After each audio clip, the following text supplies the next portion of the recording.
city of dreams, city of... Media all over the world have been getting hands-on with Cyberpunk 2077, and when this episode finishes, you'll be able to go and check out exactly what they thought. I love this town. The city of endless opportunity. Ready to get your cherry popped? Yeah, come on! City like any other, just bigger. Nah, mano, not just any other city. Legends are born here. The major leagues. We're only here because Dex is pulling the strings. Doubt that puts us in the same league as them. But we are. They just don't know it yet. But if you got the cojones and you know how to use them, you can do damn near anything. Unless you catch a bullet. Even then, you go out with a bang, right? You know, you can make heaps more eddies as a motivational speaker. Yo, Mr. V, a pleasure. So what's the gig, Dex? You meant to come out in one piece? How about we go over the plan? There's this prototype tech, a biochip to be precise. Jobs to grab it. Guessing it belongs to a court. Arasaka. We are robbing some heavy hitters. Thought you could blackmail me, fucker? High risk, high reward. First rule of the afterlife. Ka-ting, baby. Goes without saying, we do this on the hush. Ideally, no bodies, not a one. Sounds simple enough. Eat lead, assholes! Is it gonna be dangerous? Don't you worry, mi amor. We're bulletproof. Your ass moving now! What the fuck just happened in there? Can't stop digging Night City. Fucking major leagues. Happy now, Jackie? Yep, that's fucking high! Time to bail! Oh my god, we're so fucked.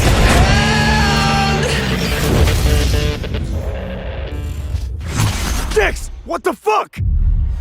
Can't risk it, V. And you, who are you?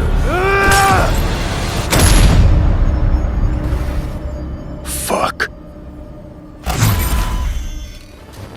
This gigantic city built of 6 completely unique districts, surrounded by the 7th one that we call the Badlands. As a player, you are meeting Jackie. Jackie's your friend. Now, they together are trying to reach out for something that is very precious. They are trying to reach out for this chip of immortality, this gateway to eternal life.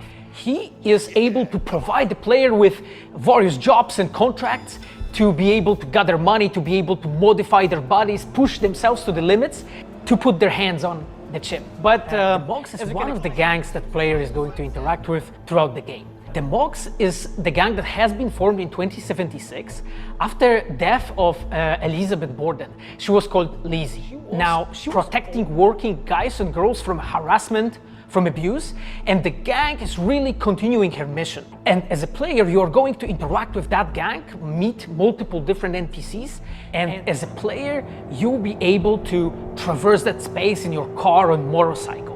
This is a space that is inhabited by the nomads. Nomads are living in different families, and they are traveling across that space in convoys made out of the cars and motorcycles. And as a player, you'll be able to traverse and access different type of open world content that has been prepared specifically for you to get that awesome feel of the Badlands as an arena. He has been introduced in pen and paper in Cyberpunk 2020. He is a fully converted cyborg. He was always a loyalist of Arasaka. And time has changed, and in 2077 they are accustomed and specialized in replacing limbs to the metal ones. They can basically update your body, enhance your body, change you into this walking war machine. And as a player, you are going to meet different kind of Reaper dogs in the game, craft your own relationship with them. Some of them are, through that you will invest eddies that you're gathering to turn your body into this tool that allows you to survive on the streets of Night City. There will be a free upgrade for Xbox Series X and PlayStation 5, but we'll have more details on that soon. To Night City. Plan simple. Do nothing odd. Don't get creative. You go in, snatch the cash, get out. And we sell the BD to those psycho freaks from the studio. Got it. And remember, everything on full blast. They'll spot us extra for a wicked adrenaline high. Okay, on you go.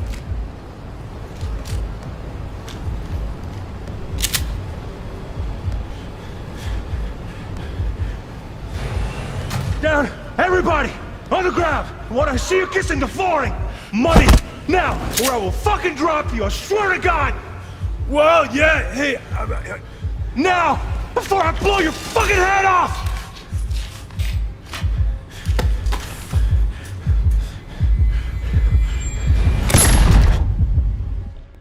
Ah! Slow, deep breaths.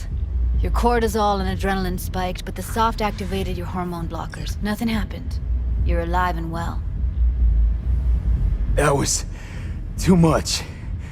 Could feel the guy's pain, his stress, his hope. Hope wrapped up in something else. Mm-hmm. Probably took a booster just before. You'll be fine. Got everything set up? Let's switch over to editing mode.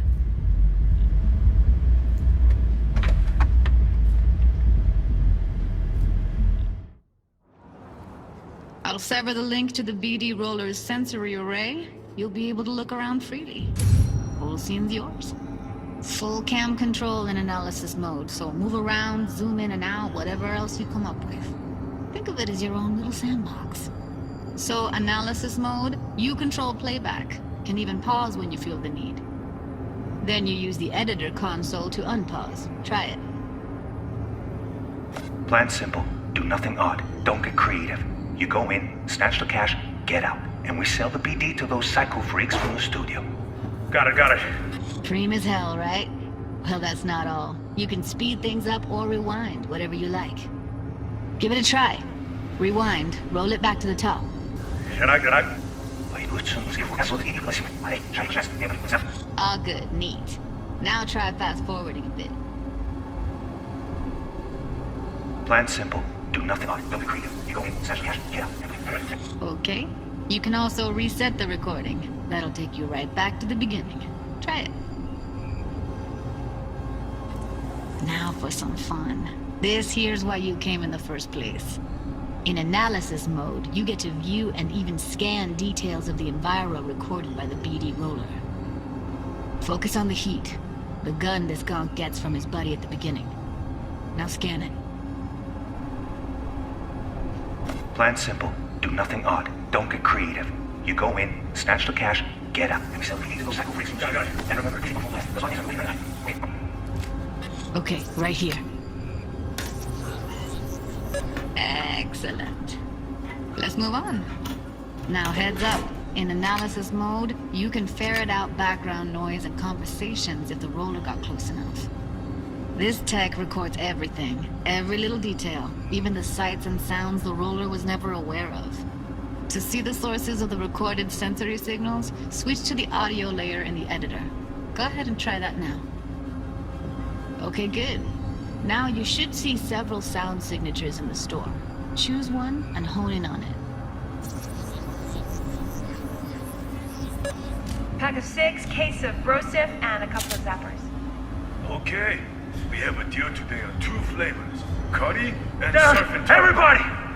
So, any thoughts? Unbelievable. Seriously. Like what's happening right next to me. Yeah, it's how BD recording implants work. They pick up everything, all the elements in the background. Then an editor tweaks them, makes them pop. Keep playing with the sound, explore it a bit. We'll move on when you get bored. Wanna see you kissing the flooring! Money! Net! Sometimes you can analyze extra layers in the raw, stuff the roller's cyberware picked up. Like what? Ev's got Kiroshi optics that grab infrared, meaning you should be able to grab heat signatures from her recording. Huh. Hella nice. Scanning works on peeps, too. Walk up to the wounded chick. Try scanning her. Alright, next thing. Scroll forward to the part where our artist gets a lead injection. Or I will fucking drop you, I swear to God! Well, now! Fucking head off!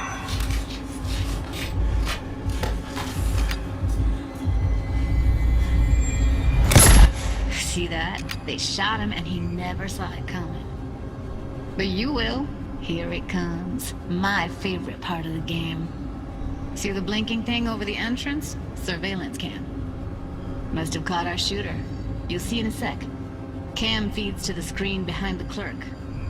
Roll back to where the screen's in the kid's field of vision, then scan it.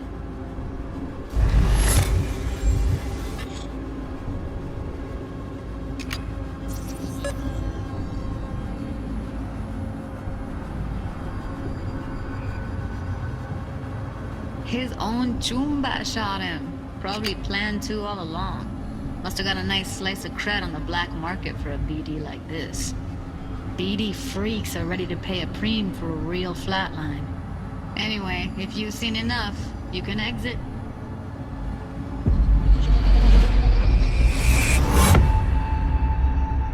Yeah, it's impressive, right? It's too bad most of the BDs we do here are only good for flogging the law. And it's popular with sort of an illicit kind of a thrill, but a mercenary can also use them for various things, and you'll see that in the game. Run the braindance in the editor mode and see different clues that have been registered on the peripheral of given actor.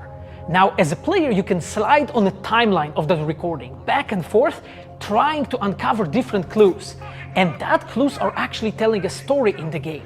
So, as a player, you will run different investigations that will lead you to different mysteries, and you will uncover them actually using that braindance as a mechanics in the game. Braindance 4 is to give you a keyhole into the life of the residents of Night City, and we can explore things like childhood trauma, religion, various philosophical ideas.